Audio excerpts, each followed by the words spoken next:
Hai murid-murid, oke kita bertemu lagi ya.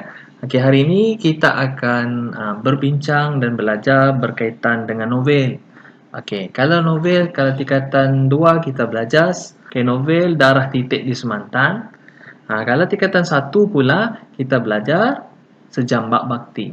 Oke, jadi novel ini terbahagi kepada dua bahagian pemakahannya. Oke, kalau kita lihat bahagian pertama ialah isi.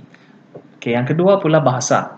Okey, bila kita lihat di sini markah isi ialah 6 markah dan bahagian bahagian bahasa pula ialah 4 markah.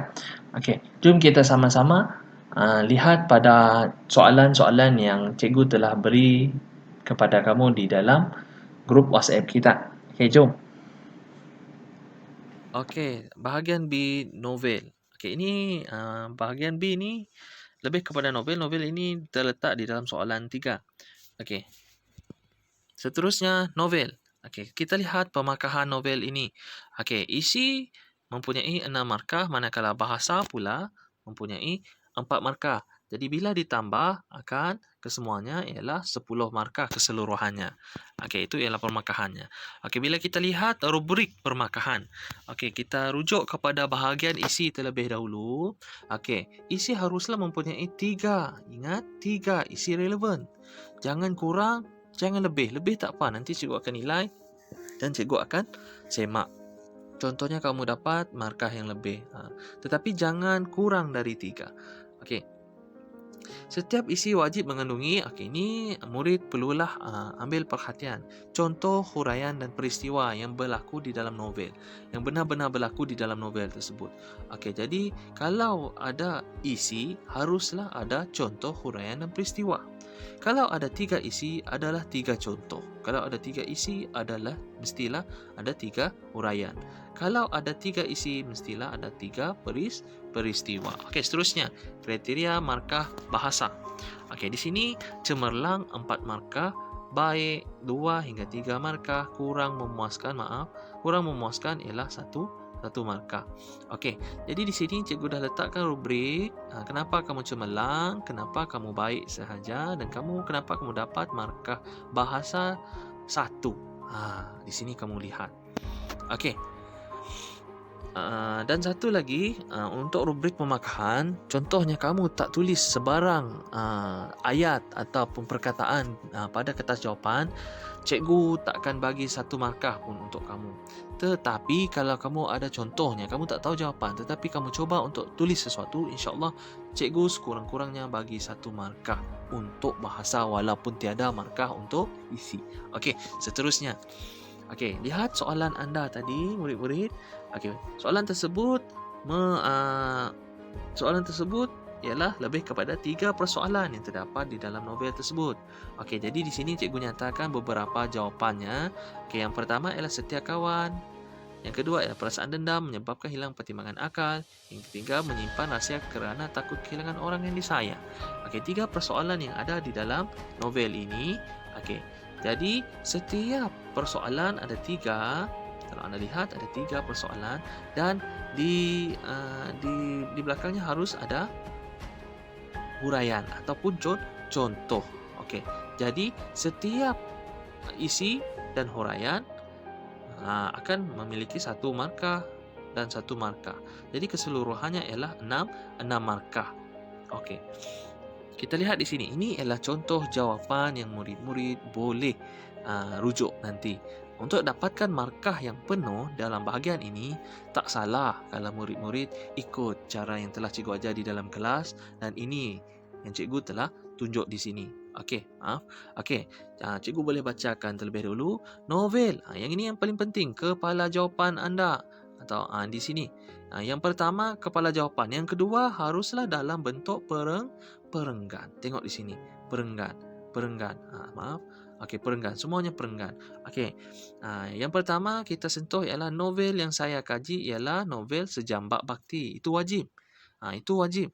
Cikgu dan cikgu Saing pernah dan selalu ajarkan kamu supaya kamu menggunakan kepala jawapan ini. Okey, seterusnya terdapat beberapa persoalan di dalam novel ini. Barulah kamu mulakan dengan isi. Persoalan yang utama ialah setia kawan dalam menjalani kehidupan remaja. Contohnya, maaf, ada kesalahan ejaan sedikit. Okey, contohnya Ramlah tetap menyokong dan memberi semangat ketika Razali menghadapi dugaan seperti dituduh menceroboh kedai koperasi. Jadi di sini dah 1 markah dan contoh 1 markah. Dah di situ di dalam tangan anda ada 2 markah. Okey, seterusnya perlulah menggunakan penanda wacana. Ingat, di mana-mana pun kamu perlu menggunakan penanda wacana. Wajib. Okey, good. Jadi perasaan dendam menyebabkan hilang pertimbangan akal. Itu isi, dah dapat 1 markah. Contohnya, bila kamu menggunakan perkataan contoh, kamu haruslah meletakkan contoh atau peristiwa yang betul-betul berlaku di dalam novel tersebut. Contohnya, Munir yang mendendami Razali gara-gara tidak dapat menjalinkan hubungan dengan Ramlah sehingga sanggup memukul dan memfitnah Razali menceroboh koperasi sekolah. Dah dapat 2 markah. Okey, sini 2 markah. Perenggan kedua pula 2 markah. Dah dapat 4 markah. Okey, dari mana kita nak dapat markah seterusnya? Okey, kita tengok akhir sekali. Ingat, akhir sekali ialah penanda wacana untuk penanda wacana yang terakhir, untuk isi yang paling ataupun yang terakhir sekali. Okey, jadi di sini jangan gunakan akhir sekali di dalam penutup. Penutup ada penanda wacananya sendiri. Contohnya, tuntasnya, kesimpulannya. Namun ini bukan karangan. Okey, kalau karangan barulah kita guna penutup ataupun kesimpulan. Okey, ini ialah isi terakhir. Akhir sekali menyimpan rahsia kerana takut kehilangan orang yang disayang. Siapa? Contohnya, Mak Sophia sanggup merahsiakan ayah kandung Razali kerana tidak mahu anaknya itu meninggalkannya kelak jika Razali mengetahui ayah kandungnya yang sebenar. Okey, jadi ini ada isi dan seterusnya huraian. Jadi di sini dah dapat 6 markah. Di sini ada 6 markah. Jadi macam mana cikgu nak bagi markah bahasa pula? Okey, markah bahasa 4. Kalau kamu menggunakan ayat seperti ini, kalau di sini ada kesalahan ejaan, sepatutnya cikgu tolak 1 lah. Mungkin markah yang cikgu dapat 9. Tetapi cikgu yakin kamu dapat 10. Kalau kamu kamu buat pembetulan. Contohnya perkataan ni kalau kamu buat betul, insya-Allah kamu dapat 10 markah sepenuh ataupun secara total. Okey, boleh? Okey, di sini saja kelas kita. Selesai. Kita dah belajar tadi kan? Okey, ingat, bila kita nak buat novel, 10 markah ini amat berharga. Hanya 1 soalan tetapi mempunyai 10 markah. Kalau di sini cikgu nak bagi tips sedikit. Okey, tips yang cikgu nak beri ialah isi. Perlulah ada isi, mesti ada contoh. Selalunya isinya ada 3, maksudnya 3 juga contoh. Okay, di sini kita boleh lihat contoh pastikan logik dan relevan. Bila logik di sini cikgu nak sampaikan sedikit logik yang cikgu maksudkan ialah benar-benar ada di dalam novel anda. Jadi jangan silap lagi. Okey, sampai di sini sajalah pembelajaran kita pada hari ini. Nanti kita akan jumpa lagi pada video-video yang akan datang. Okey. Bye.